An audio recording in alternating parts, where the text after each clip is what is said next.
تعالى اقول لكم على اكتر 50 جنيه حلال في حياتي. انا اصلا شخص مبذر، بصرف فلوسي في كل حاجه وحاجات ملهاش لازمه. اول مره احس ان انا فلوسي حلال. دي 50 جنيه حلال فري 16 مللي.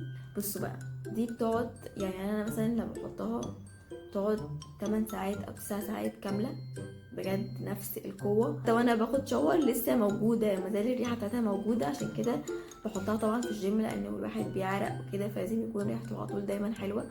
فدي اكتر حاجه تنفع للجيم، ريحتها بتقعد بشكل مش طبيعي، اللي هو انت عليك عفريت ولا ايه بجد. دي بقى للناس اللي هي بتحب العود اللي هو السكري، مش اللي هو اللي يضايق ده. ف يا جماعه، لو انتوا عايزين تعرفوا ان فلوسكم حلال اشتروا دي، خطيرة. انا اشتريتها من ترافيك، موجودة في كل السوبر ماركت. فدي يا جماعة تحفة.